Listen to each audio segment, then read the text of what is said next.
안녕하세요.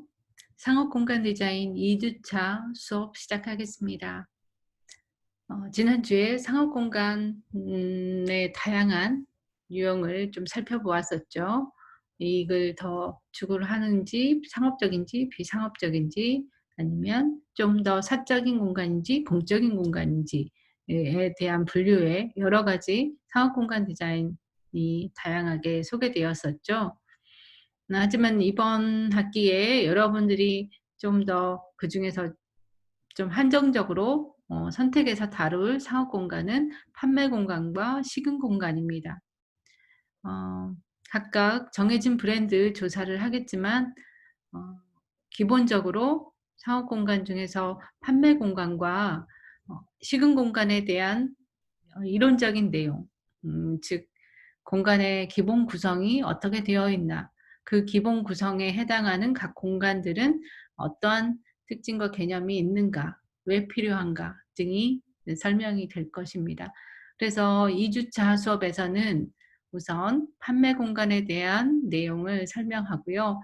3주차 수업 내용에서는 식은 공간에 대한 내용을 설명하도록 하겠습니다. 그럼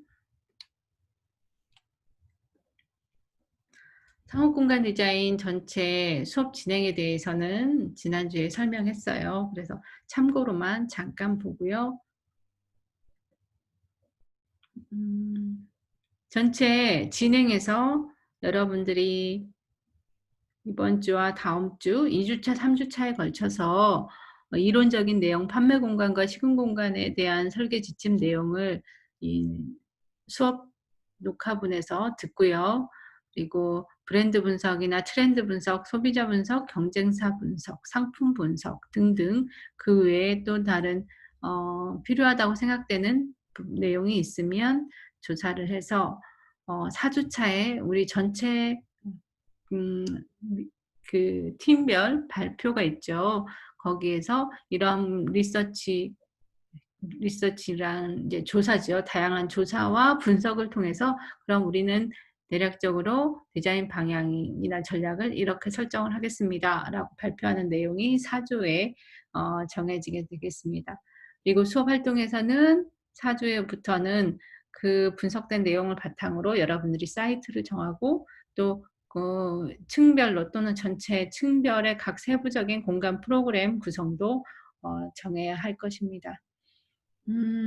그래서 여러분들이 전체적인 구성에서 수업 내용에서 3 주, 4 주, 5 주차에 걸쳐서 진행되는 내용은 기획 설계에 해당하고 그 이후에 진행되는 것들은 기본 설계에 해당이 되죠. 우선 이론적인 내용의 설명이 필요하기 때문에 판매 공간의 기본적인 공간 구성은 어떻게 되는지 살펴보도록 하겠습니다. 뭐 명칭은 다를 수 있지만 대부분의 판매 공간은 여기 제시되는 큰 범주의 공간으로 함축될 수 있습니다. 일단 판매하는 공간으로 들어서기 위해서는 도로면에서 우선 건물의 그 외관을 바라볼 수 있겠죠. 외관에서 접하는 그 브랜드의 특징적인 공간은 먼저 파사드와 쇼윈도우가 있습니다. 파사드의 그 용어를 찾아본다고 하면 건물 외관의 이미지를 좌우하는 그 인면의 형태라고 볼 수 있습니다. 쇼윈도우는 그 시즌에 해당하는 상품을 뭔가 테마에 맞춰서 연출하는 공간이 보통은 유리를 통해서 내부를 볼 수 있는 작은 공간으로 마련되어서 쇼윈도우가 음 배분이 되어 있습니다. 그래서 외부에 가장 먼저 접해 있는 판매 공간의 명칭은 파사드와 쇼윈도우 공간 부분이라고 볼 수 있어요. 그래서 인제 내부로 진입을 하면 크게 4 가지 공간으로 또 다시 나뉘게 되어요. 디스플레이 공간, 어메니티 공간, 레스트룸, 캐셔룸, 캐셔 공간. 이것들을 살펴보면 가장 큰 비중으로 차지되고 있는 곳이 디스플레이 공간이겠죠. 왜냐하면 판매 공간이기 때문에 판매를 위해서는 상품, 그 브랜드의 다양한 상품이 있죠. 예를 들어서 그 아크앤북 같은 경우도 서점이지만 서점의 큰 카테고리가 4 가지 정도 나뉘죠. 뭐 라이프 스타일에 관한 거라든가 뭔가 여가에 관한 거라든가 뭐 이런 식으로 4 가지 카테고리가 있는데 그럼 그것들을 어떻게 분류할 것인지 뭐 이런 것들이 디스플레이 공간에 적용이 되겠죠. 그리고 디스플레이 공간 뭐 꼭 저 배치로 그 공간 구성이 되는 건 아니에요. 위치는 바뀔 수 있어요. 디스플레이 공간이 있다고 하면 그 디스플레이된 상품이나 제품을 체험해 보고 또 경험해 볼 수 있는 어메니티 공간이 있어요. 그러니까 어 패션샵 같은 경우는 우리가 마음에 드는 제품이 있으면 이게 맞는지 나한테 어울리는지 입어 볼 수 있는 피팅룸이라는 공간이 있죠. 그런 것처럼 어메니티 공간은 체험이나 경험을 해볼 수 있는 그런 공간을 어메니티라고 해요. 그럼 레스트룸은 뭐냐? 레스트룸은 화장실 이런 게 아니라 조금 더 상 저기 사 그 보통 인제 제품에 대해서 좀 더 상세히 상담하거나 쉴 수 있는 공간이 레스트룸이에요. 그러니까 매장이 넓다 보면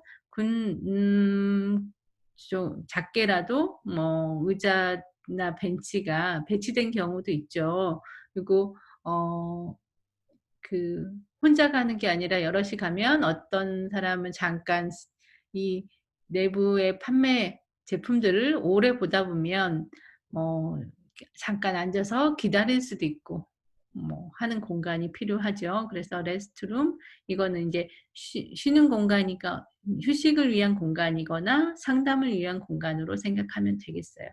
그럼 인제 전체적으로 상품들을 다 보고 내가 필요하거나 마음에 들거나 '아 이거는 내가 구입을 해야겠다.'라고 그 의사결정을 하게 되면 그 제품을 가지고 계산하는 공간이 필요하죠. 그래서 카운터나 캐시어 카운터라고도 하죠.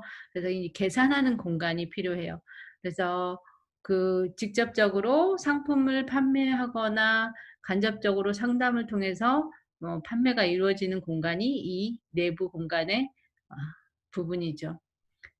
그래서 인제 실제로 소비자나 방문객들이 볼 수 있는 공간은 파사드, 쇼윈도우, 디스플레이, 어메니티, 캐셔, 레스트룸이죠.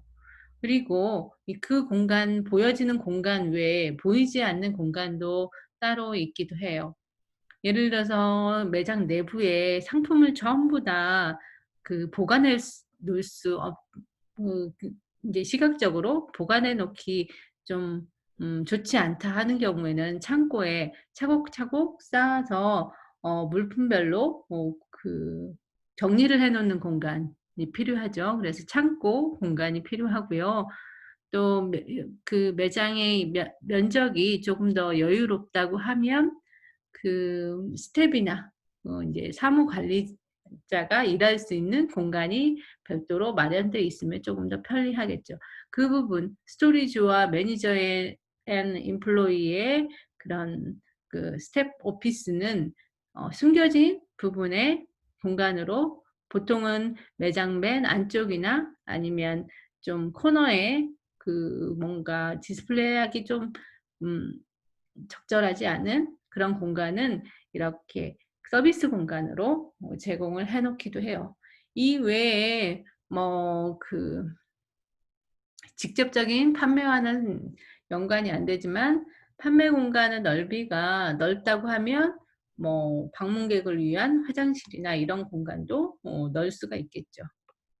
그래서 요렇 이 페이지에 나온 기본적인 공간 구성은 이런 배치가 아니라 배치는 서로 바뀔 수 있어요. 그래서 기본 공간 구성은 이렇게 이루어진다라는 내용을 알고 있으면 되겠습니다.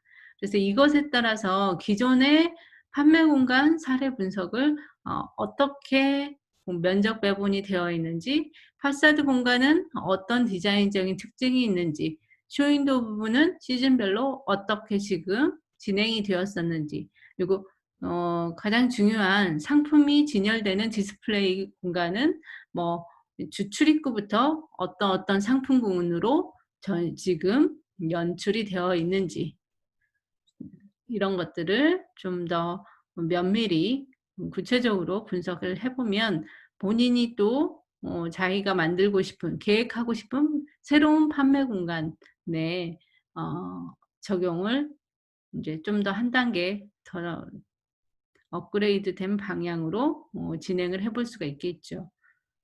그리고 올해 같은 경우는 지금 우리가 코로나 19로 인해서 언택트 시대다, 아니면은 새로운 이제 뭐 노말의 시대다 해서 우리가 생각해야 될 것들이 더 많죠. 그리고 여기에 플러스해서 그러면 4차 산업 시대, 4차 산업혁명 시대에 앞으로 뭐 우리가 살아갈 시대는 그런 시대인데, 그런 것들을 또 판매 공간에는 어떻게 적용해 보는 것이 좋을지 등등을 좀 더 고려해서 나는 그러면 이 판매 공간에 대한 전체적인 전략을 어떻게 할 것인가도 2주, 3주차 거쳐서 계속 고민해 보길 바랍니다.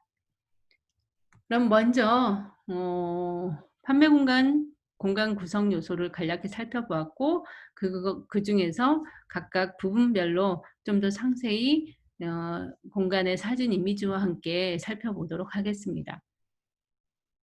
외부의 도로에 직면한 그 브랜드나 아니면 뭐 건물 외관에 그 보여지는 이미지들이 각각 그 브랜드가 지향하는 바와 적합하게 맞춰서 진행이 되죠. 그래서 이제 여기 보이는 것처럼 파사드나 쇼윈도우는 어떻게 보면은 명확한 구분이 없이 같이 연출이 되어지기도 해요. 그리고 쇼윈도우라고 해서 그게 꼭 어느 부분으로 있기보다는 전체 파사드 자체가 쇼윈도우가 되어 보이게 디자인되는 경우도 있어요. 그래서 지금 보이는 것처럼 애플과 나이키는 그냥 우리가 매장을 봐도 명확하게 인지하는 브랜드이기 때문에 알 수가 있죠. 근데 애플과 나이키의 브랜드에서 보여지는 건물 외관의 파사드는 어떤 게 조금 더 선적이고 가볍고 좀 하이테크한 것인지, 아니면 색상 대비는 어떤지, 재료의 사용은 어떤지, 여러분들이 여러 가지 디자인 요소, 디자인 원리에 대한 이론적인 내용을 이미 1학년 때도 배웠죠. 그래서 그런 것들을 가지고 이게 어떠한 디자인적인 특징이 있는지 좀 분석을 나름대로 해봤으면 좋겠습니다. 크게 이제 분석할 때 주를 이루는 기본 3가지 개념이 있죠. 형태, 색상, 재료가 있고, 디자인 요소와 원리에는 요소는 점선, 면, 뭐 입체, 또 이제 또 다른 이제 분류 요소가 있고, 디자인 원리는 여러 가지 여러분들이 알고 있는 것처럼 대칭, 비대칭, 뭐 그 강조, 뭐 대비 여러 가지 있잖아요. 그런 것들을 가지고 분석해 보는 것이 가장 쉬운 뭔가 분석이겠죠. 물론 단순성, 복잡성, 뭐 현대적, 전통적, 뭐 과 같은 단어로도 뭔가의 대상을 비교해 볼 수가 있겠죠. 우선은 외부에 가장 먼저 그 브랜드 또는 건물을 접할 수 있는 공간이 파사드와 쇼윈도우 공간이에요. 이것을 연출하는 이유는 도로에서 고객을 유도한다거나 뭔가 전체 브랜드나 매장의 이미지를 외관에 보여줌으로써 좀 더 관심을 유도하는 것이죠. 그리고 어떻게 보면은 파사드와 쇼윈도우는 그 건물의 외부하고 건물의 내부를 적극적으로 연계해주는 연관시켜주는 부분에 있다고 볼 수 있어요. 여기에는 출입구도 있을 것이고 광고판이나 사인 등도 부착이 될 수 있어요. 어찌 됐든 소비자나 사용자를 이 내부로 이끌기 위해서는 뭔가의 호기심을 자극하거나 매력을 끌 수 있는 요인이 반드시 있어야 된다는 것, 그런 것들을 반영해 주길 바랍니다. 그래서 여기 이제 셀린 플래그십 스토어라고 찾으면 건물 전체에 뭔가 브랜드 디자인이 적용되고 각 공간별로 구성도 다르게 되어 있는 적용되어서 음 계획이 된 것들을 찾아볼 수가 있어요. 그래서 플래그십 스토어는 뭐냐면 어떤 브랜드나 기업의 전체적인 이미지를 이제 직접적, 간접적으로 보여줄 수 있는 독립 매장이에요. 그래서 다양한 플래그십 스토어를 사례로 찾아보면 여러분들이 어떻게 전체 건물의 공간 구성이 이루어졌는가, 그리고 또 외관은 브랜드와 어떤 그 디자인 아이덴티티를 공유하고 있는가 등등을 좀 더 시각적으로 살펴볼 수 있을 거예요. 어 근래에 이제 도산공원 근처에 여러 가지 브랜드 건물들이 많이 들어서고 있죠. 그래서 한 예로 공구일사, 이건 직접적으로 뭔가 '어떤 형상을 반영했구나.'라는 것을 알 수 있어서 제가 사례로 찾아봤어요. 도산공원 앞에 이 근처에 있는 공구일사 이 건물은 외관만 봐도 '뭔가 집 형태네. 그리고 집 형태인데 되게 심플하게 표현이 되어 있다.'라는 것을 알 수 있죠. 집 형태가 안쪽으로 사각 큐브 안에 들어간 형태로 되어 있고 벽돌 형태가 쪼금 더 그늘진 음 부분이랑 같이 연출이 되어서 심플하지만 그래도 뭔가를 얘기하고 있는 듯한 느낌을 주어요. 이 건물 자체의 컨셉도 빌리지예요. 마을이란 뜻이죠. 마을은 형태상 여러 사람들이 함께 모여 산다라는 뜻도 있고요. 마을은 각 그 집과 집을 연결해 주는, 함께 모였을 때 마을이 형성되는 그런 뜻도 있죠. 그래서 뭔가의 집 형태가 반영이 된 컨셉 자체가 외관에 심플하게 그 모습을 드러내고 있고요.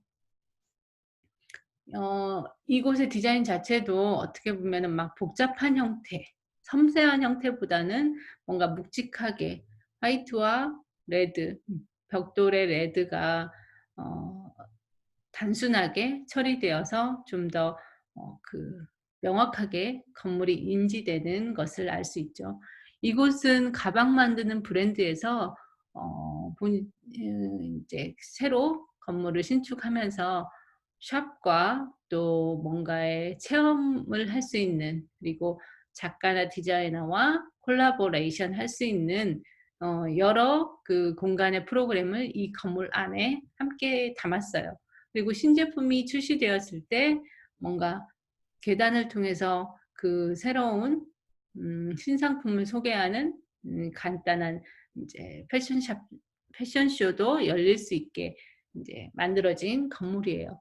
자세한 내용은 여러분들이 이것에 관심 있으면 좀 더 찾아보고요.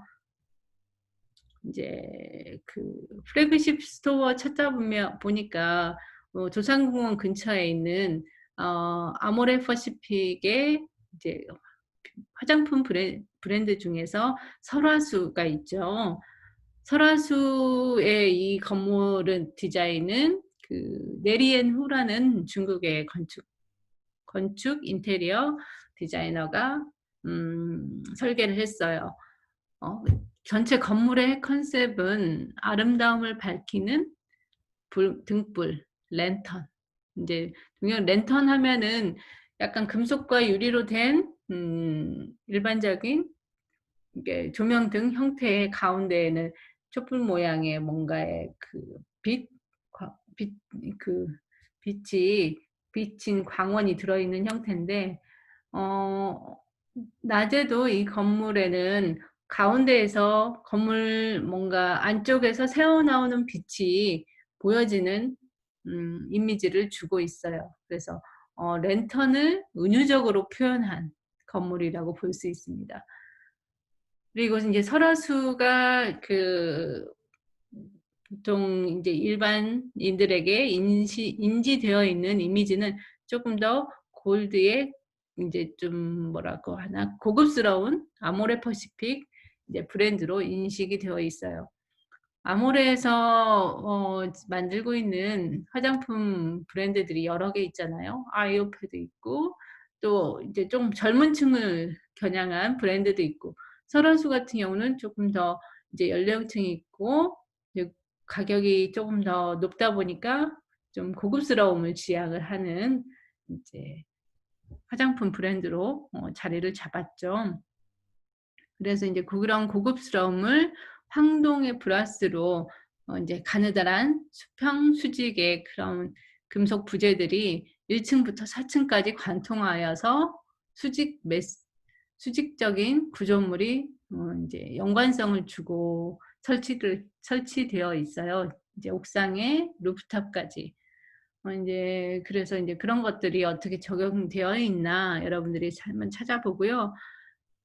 1 층에는 직접적인 제품을 판매하고 전시하는 공간이 있지만 다른 층에는 그 제품을 직접 이제 서비스 받고 체험해 볼 수 있는 뭐 마사지 샵이라든가 스파 공간이 있어요.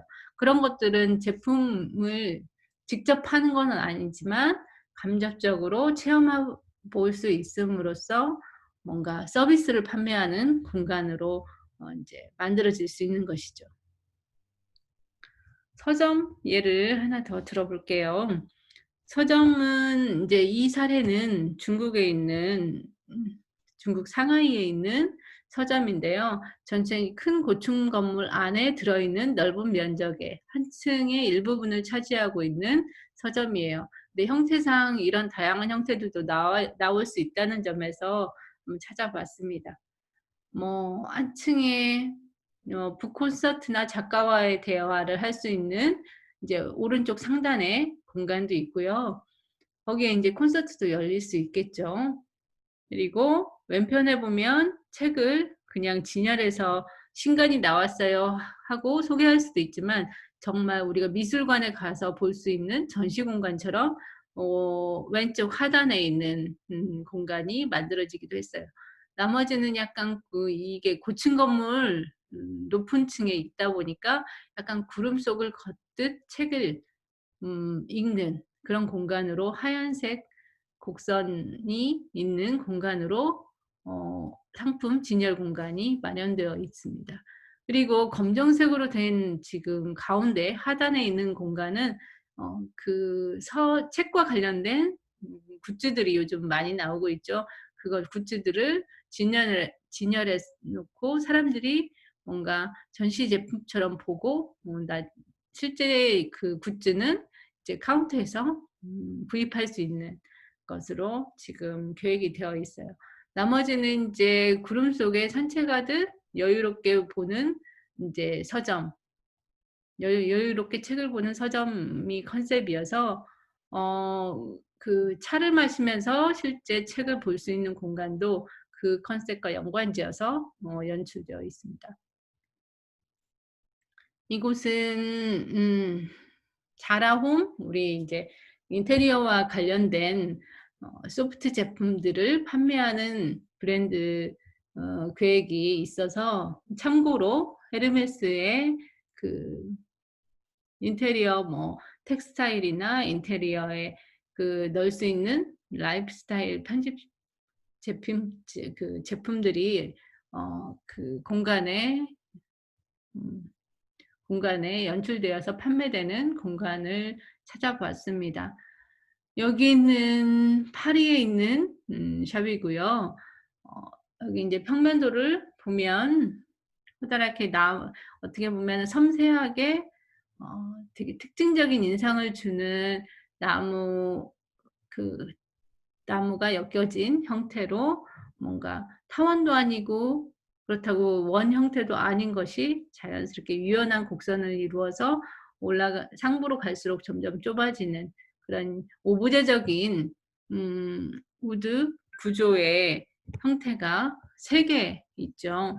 이 공간에 그 시즌의 상품 아니면 새로운 상품에 대한 전시가 되어 있는 부분이에요. 그리고 계단으로 연결된 부분도 그 3개 형태의 오브제 그 재료와 유사하게 그 나무를 엮어서 만든 형태로 계단이 이어지고, 그 계단 위로 올라가면 뭐 그 상품이 일부분 전시되어 있기도 하고, 잠깐 휴식이나 상담하는 공간, 그리고 카페 공간 이런 것들이 있어요.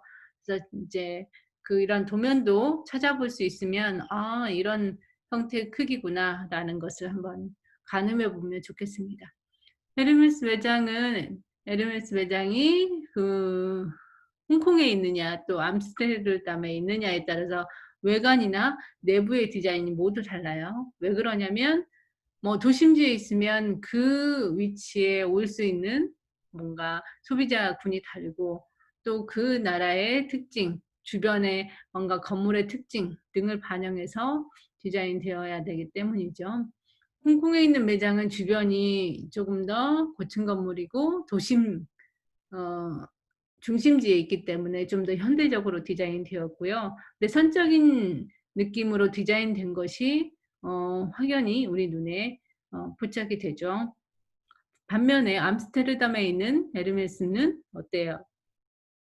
그냥 외관만 봐도 뭔가 이게 오래된 건물들이 주변에 같이 있지 않을까 하는 유추를 해볼 수가 있죠. 왜냐하면 암스테르담 하면 우리 생각에도 오래된 역사와 문화가 있는 그런 유럽의 한 도시로 우리가 생각을 할 수 있잖아요. 그래서 벽돌 건물로 되어 있고 오래된 건물인데 새로 리노베이션을 했을 때 뭔가 현대적인 재료와 결합된 매장이구나라는 것을 알 수가 있죠. 유리는 그래도 벽돌보다는 현대적인 재료이고, 색상에서 한번 보세요. 레드에 블랙 벽돌과 유리인데 약간 그린빛이 들어있는 유리가 같이 결합이 되어서 어떻게 보면은 그 오래된 그 주변에 유럽 오래된 주변 건물과도 어울릴 수 있는 재료와 뭔가 형태로 심플하게 이질적이지 않게 계획이 된 것을 볼 수가 있죠. 그래서 이런 다양한 사례를 한번 찾아보고요. 우리나라 같은 경우는 또 플래그십 스토어로 이제 최근 들어서 또 많이 지역마다 만들어지고 있는 게 카카오 프렌즈 숍이죠. 그래서 층별 구성은 어떻게 되어 있는지, 쇼윈도우 디스플레이는 어떻게 되어 있는지, 상품군이 많다고 하면 예를 들어서 1층과 2층에 어떻게 상품군을 나눠서 구성했는지 등등. 그리고 그러면 이제 식은 공간은 1층에 있는 게 유리한지 아니면 제품들을 다 보고 마지막 층에서 뭔가 뭔가 차를 마시거나 뭔가를 먹으면서 이 공간에 더 오래 머물게 하는 게 나은지 층별 구성도 한번 생각해 보았으면 좋겠습니다. 그럼 1부는 여기까지 우선 설명하고요. 2부에 파사드 설명이 좀 길긴 했는데 쇼윈도우 부분에 대해서는 2부에 설명을 하도록 하겠습니다. 외부 공간이 좀 길어진 것은 파사드 부분의 전체 아까 브랜드별로 사례를 제가 찾아봐서 설명이 좀 길어졌습니다. 그럼 여기까지 설명 마치고요. 2부에 이어가도록 하겠습니다.